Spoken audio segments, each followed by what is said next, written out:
Dershow. I'm still on a boat outside of Sitka, Alaska. Yesterday we were in a town that had a population of about 400 or 500. Today we're in a big city, 8,000 people. Looking forward to going ashore. It's also my wife's birthday today. Happy birthday, Carolyn. 73 years old. You look like you're 25. And I'm so lucky to be married to you. So um, today I want to talk about the debate that's coming up on Thursday. Before we get to that, I'm very worried about the election in New York, in Westchester in the Bronx, where there's rabid anti-Semite, anti-American idiot named Jamal Bowman, the guy who pulled the fire alarm and who uses the F word every third word in his campaign speeches, is running against a very decent man. And of course, the usual anti-American suspects, Bernie Sanders, Liz Warren, AOC, who hate America, hate Israel, hate Western democracy, hate everything decent, are campaigning for Jamal Bowman. We'll know at the end of today whether America is set back a generation and whether the first real kind of neo-Nazi 1930s German congressman will be reelected. I hope not, and I hope he's overwhelmingly defeated. But we'll have to wait and see. We'll know that tonight or tomorrow. So I want to focus on the debate. This is going to be a very unusual debate. The first debate I ever remember, of course, was Kennedy and Nixon, and that was a debate over style. I don't think people really cared about the substance. There were arguments about Quemoy and Matsu, the islands of China, and there were arguments about the economy. But that debate was about whether or not John Kennedy, young senator, handsome from Massachusetts, really is fit to govern against the experienced, much more experienced Richard Nixon. And it was a debate not about the issues as much as it was about their competence and their style. And of course, we all remember Nixon had a 5 o'clock shadow and was not, the most pleasant guy to listen to, whereas John Kennedy, of course, had these great oratorical skills. And although it was an extraordinarily close election, much like this election is likely to be, the debate had a big impact. And a lot of Americans who were doubtful about Kennedy's ability to govern decided, yeah, he seemed like a bright young man, and let's vote for him. They wanted to vote for him emotionally, but they were not ready to do it unless he proved his competence. And he proved his competence beyond any doubt. Of course, he was helped by people like Arthur Schlesinger and Dick Goodwin and others who helped prepare him for the debate. But I remember that debate very well, and I remember voting for John Kennedy. It was the first time I voted because you had to be 21 to vote in that election. I had just turned 22. And I think the debate we're going to see on Thursday night will be similar to the Kennedy-Nixon debate in that I don't think anybody is going to decide who to vote for based on the substantive answers to questions. Oh, there'll be some people who care about, the Middle East and about the economy and about immigration, but both candidates will be very well prepared to move toward the middle in the debate and to answer questions based on what their advisors have told them to say. So I don't think this is a debate about the substance of the answers. Substance is important, and there are differences of policy, obviously, a degree on issues like immigration, issues like the economy, and certainly on the Middle East. There are matters of degree, but I don't think that's going to determine who wins this election. The polls show the election extremely close. In today's New York Times, there's a story that in most of the contested states that will determine the outcome of the Electoral College, the difference is 1 or 2%, and those are usually within the margin of error. So we can't predict the outcome of this election today. I suspect that on Thursday night we'll have a much better sense. What Americans will be watching for, what a lot of people I know will be watching for, is two different things.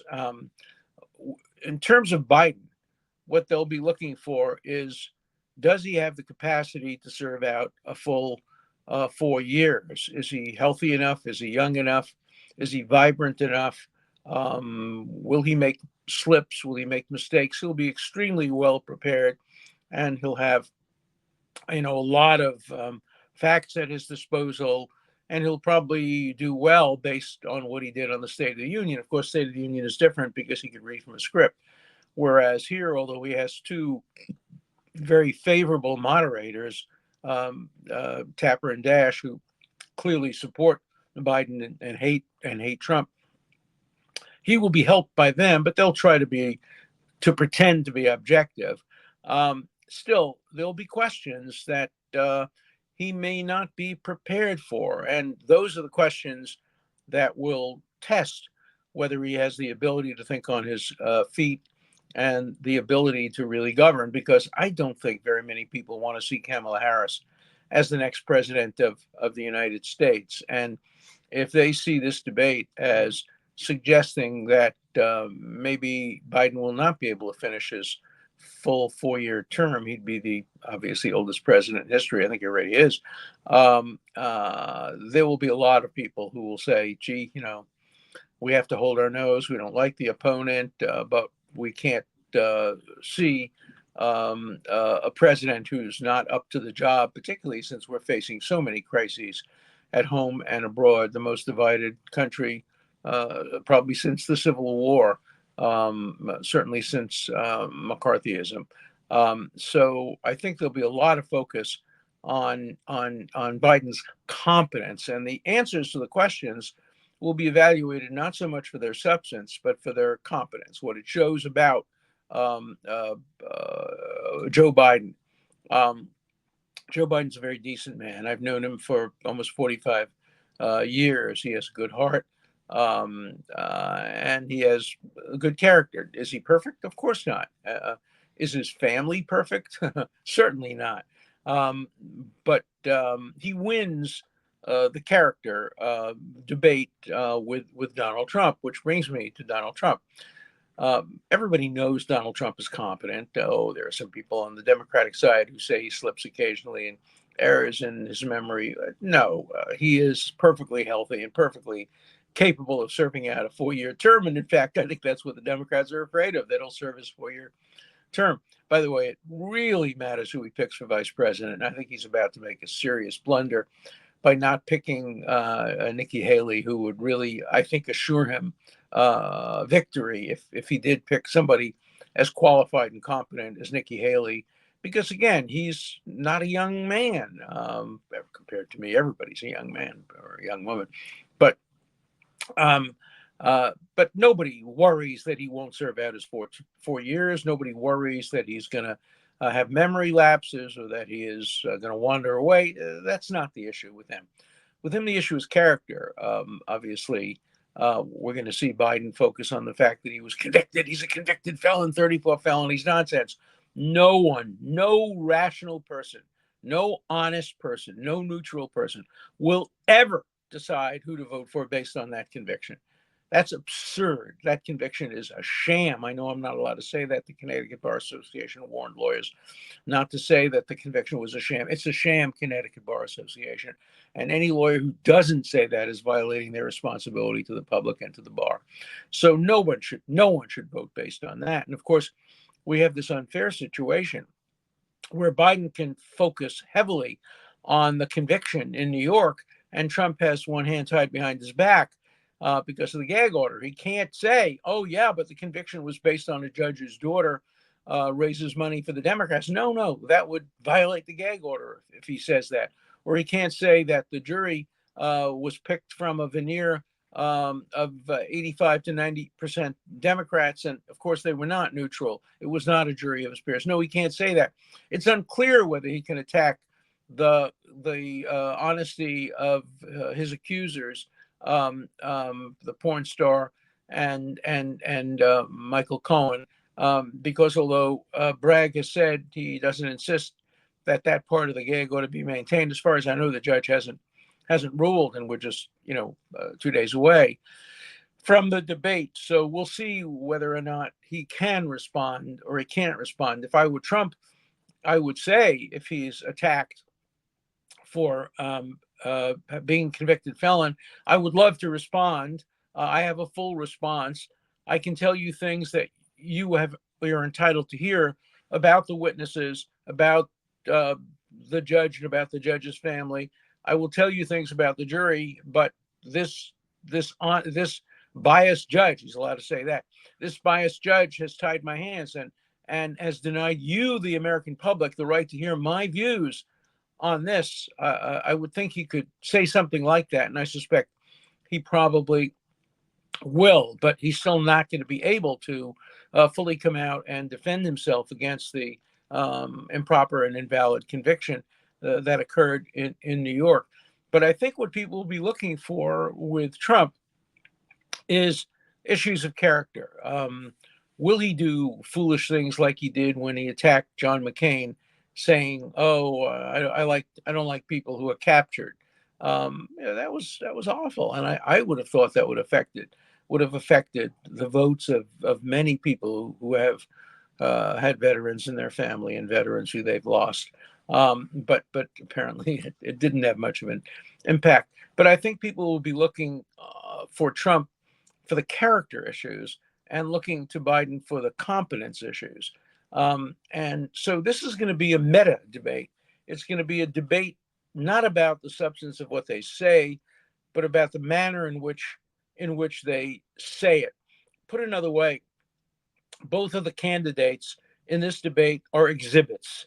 They're exhibits. The public wants to see how they respond, not what they say, but how they respond. Obviously, each of them could make a mistake substantively, but I don't think that's the way the debate is going to be determined. I think the debate will be determined based on competence versus character. Now, this gives Trump a big advantage. Why does it give Trump a big advantage? Because he can control what he says. Will he? Don't know. But he can. It's within his power not to say things that are foolish and that will hurt him in the minds of the viewing public. That's not as true of Biden. Biden doesn't have control as much over his energy level, he has some control, as evidenced by the State of the Union message, but he can make mistakes, and he doesn't have as much control over his mistakes. And so I think if I had to put money on this debate, I would say advantage Trump, only because Trump has more of an ability to control the range of potential negatives than Biden does. But it's going to be a very interesting debate, and it will be very interesting to see how the public reacts to it. Will it matter that it's on CNN? Obviously, CNN is an extraordinarily biased network. It was rooting for a conviction in the New York case. It is heavily, heavily rooting for a Biden victory, and the two moderators are heavily rooting for a Biden victory. I was a little surprised that Trump consented to a debate on CNN without also having a debate on Fox or some other station that favors him. There are no neutral media at this point in time, so he can't debate there. Although I would have thought that if he wanted moderators from the Wall Street Journal, we'll see. There may be other debates, and we'll see where they occur and what the context of those debates will be. But right now, I would say the selection of the media favors Biden, but the fact that it's going to be a debate over competence versus character favors Trump, not because Trump is favored based on his character and his willingness to say things that will hurt him, but because he can control that to a greater extent than Biden will. Now, Biden's not going to be loaded up with drugs. That's a myth. He's perfectly capable of taking. I'm taking medicine. People our age take medicine. That's thank God for. I'm a big fan of pharmaceutical companies. They're keeping me healthy and alive and well, and I'm sure both candidates do what I do every morning. Pop one pill after another and hope for the best.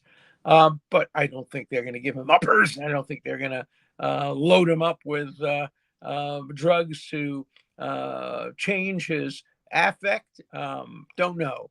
Um, but um, but I think every single thing that they do and how they look will be a factor in this debate. We know that previous debates were influenced by how people look. You remember the one with the first George Bush looking at his watch in the middle of the debate. You know, another one where I think it was Gore did an eye roll.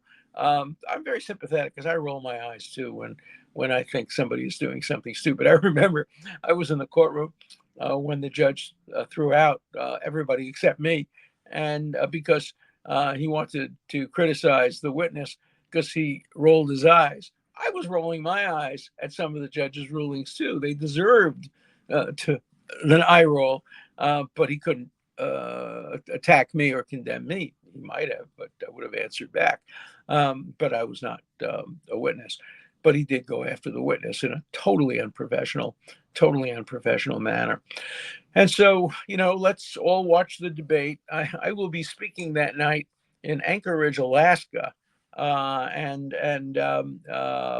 in Anchorage, Alaska, my talk at 8 o'clock is midnight. So I will have a chance to watch the debate and probably be asked about the debate during my talk. I'm speaking in two places in Anchorage, and looking forward to that. I'm speaking at a church and at a synagogue, equal opportunity, and then off to other places. But I'm still anxious to be in touch with you every day, particularly in light of all the important developments that are occurring. The Supreme Court has now extended its term by a couple of days, suggesting that it's not ready yet to render the decision in the immunity case. And this is not an attempt to delay by the Supreme Court. The Chief Justice would never countenance that. This probably reflects the fact that there's still division. And maybe they can't come to a majority opinion. It wouldn't surprise me if what happened in the immunity case is what happened in some other cases like this, that you have plurality opinions. You have an opinion that gets five justices agreeing with it, but they don't agree with the content of the opinion. This is a very tough decision that's before the Supreme Court.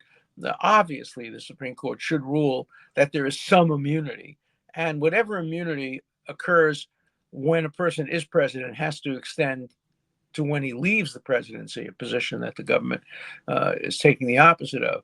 But how to split the difference, how to make it clear that the immunity doesn't apply to private conduct or purely political partisan conduct. It's hard because when you're president of the United States, everything you do is a presidential act. I remember when Carter was president, and I was trying to get him. I knew him from before he became president, and his chief of domestic staff is my former student and friend.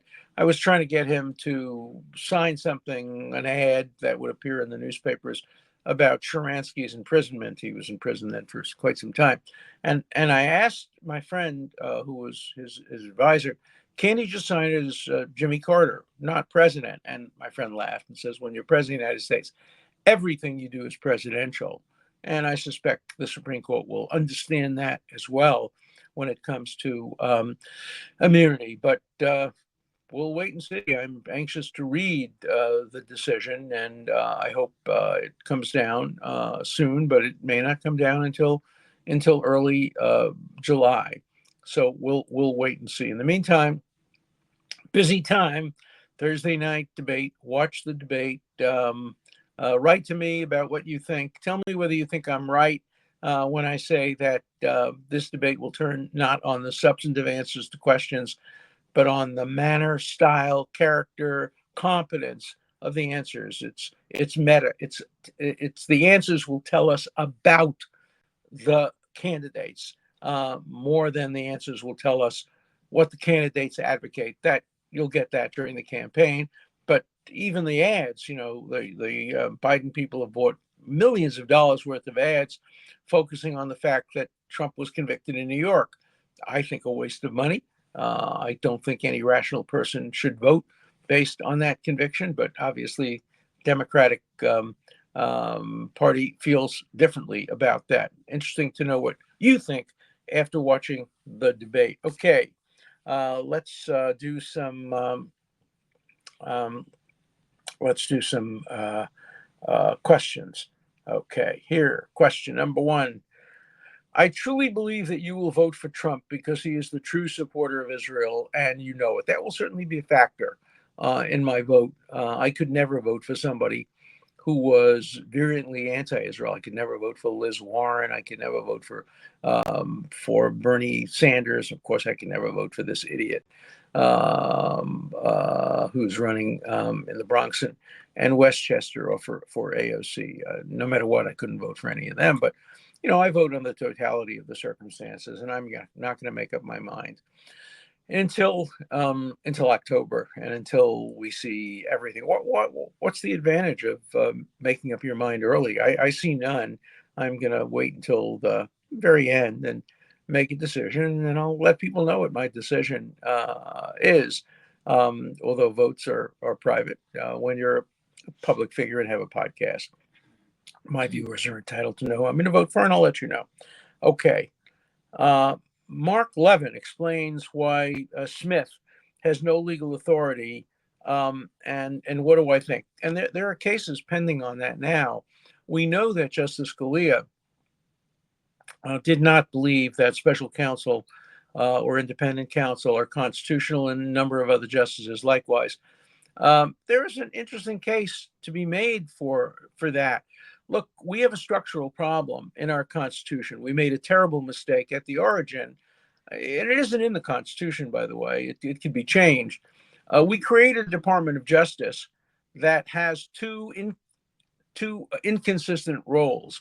One, the Attorney General and the Department of Justice are supposed to be advisors to the president. They're members of the cabinet. They're supposed to be loyal. On the other hand, they're supposed to also be fair in administering justice, and they can't be partisan in who they prosecute and who they don't prosecute. Those are irreconcilably different roles, and that's why we need special counsel.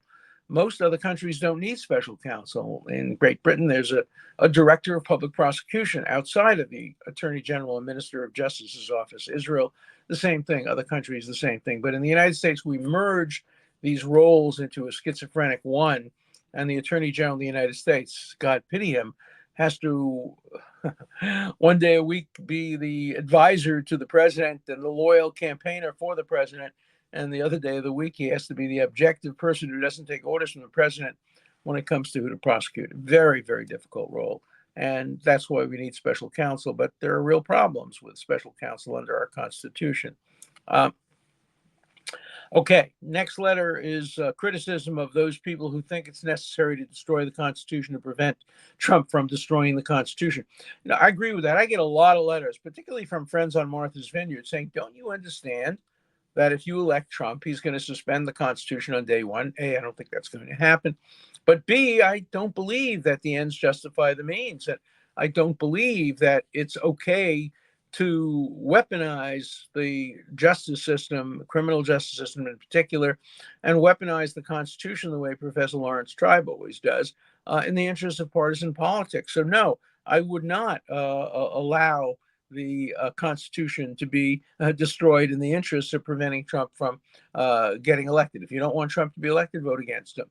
But don't destroy the Constitution in the process. That would cause more precedential harm than I think the election of any person to a 4-year term. We can survive anybody in the presidency. We have our checks and balances.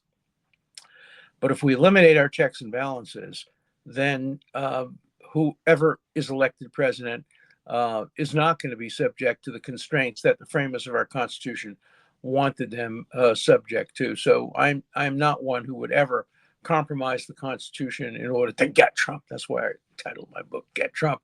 It's not a positive title. I'm not trying to get Trump. I'm blaming the attorney general and the district attorney in New York for campaigning on the promise of getting Trump, and I'm complaining about those in our public sphere who are willing to compromise the Constitution in order to get Trump. Okay. Next letter. So 13-year-olds, no transitioning, but 14 to 7-year-olds can be. Uh, can it make sense? Can it make sense, Professor?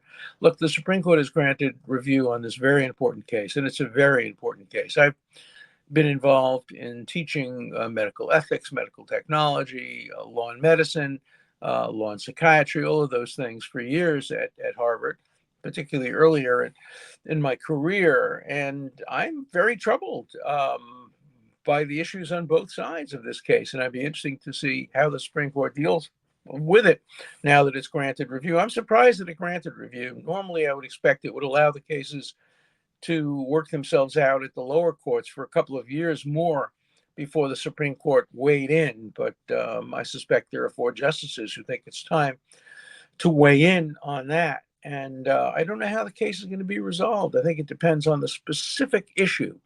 If you have a 13-year-old child and doctors want to perform surgery on him, which could never be changed, I think the courts might very well uphold a statute that prohibits that. On the other hand, when you get to be 17, 18, 19, the issues are going to be quite different. So we'll see how the court handles that. Next letter. I believe you are wrong. Did not Trump try to get CNN to have Kennedy on the debate stage? I don't think so. I don't think so. I think both Trump and Biden trying very hard to keep Kennedy off the stage. That's a big mistake. I think from the point of view of the open marketplace of ideas, I don't like the debates where you have 10 people on the stage, as you did during the Republican primaries.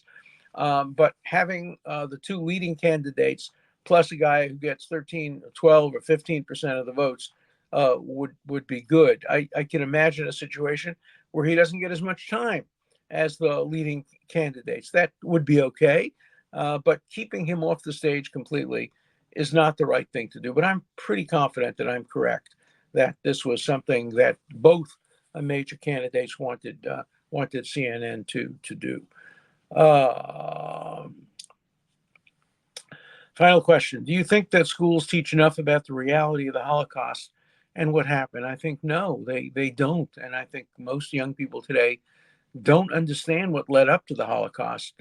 They may understand that something terrible happened to the Jews in the 1940s, but I think what a lot of them don't understand is what happened to the Jews in Germany in the 1930s. That what we're seeing today on college campuses is very reminiscent of what happened in universities and other places in the 1930s. In the early 30s, we saw universities attacking Jewish students and Jewish professors. And then in the mid 30s, we saw the enactment of the Nuremberg laws, which precluded Jews from getting certain jobs. I think that's happening in the United States today. I think we're seeing a return to quotas, anti-Jewish quotas, anti-Catholic quotas, anti-white quotas in some ways. I think that DEI is a disaster in America. It's destroying American education. It's destroying America. And I will not rest until DEI, diversity, equity, and inclusion, are completely dismantled. And we return to Martin Luther King's dream someday. My children will be judged not by the color of their skin, but by the content of their character. DEI is exactly the opposite of that. Every child, according to DEI, should be judged only by their identity, not by their quality, not by their competence, not by test scores. DEI wants to abolish tests, wants our pilots to be picked based on identity factors, wants our surgeons to be picked based on identity factors, not me. I'm still going to try to fly on airplanes where pilots are picked for their competence and have a surgeon who is picked for his or her competence. My own view is that if you eliminate any form of discrimination, which has been my goal since I've been a child, that ultimately diversity will emerge. You'll see diversity. I've had that my own experience with doctors of every race and every background, because I go to the best hospitals, and the best hospitals pick based on quality. And when you pick based on quality without any discrimination at all, you're going to get diversity. That may be a dream, but I'm entitled to dream with Martin Luther King. I was there in August of 63. I was a law clerk on the Supreme Court, and I vividly remember Martin Luther King's dream, and I've tried to live by it for the years since. And so we'll see you tomorrow, and make sure you schedule viewing time and listening time for not only my show, but for the debate. And then once the debate is over, we'll talk about it. We'll see whether my predictions about how the debate is conducted and how the audience reacts to it, we'll see whether those predictions come true. See you soon.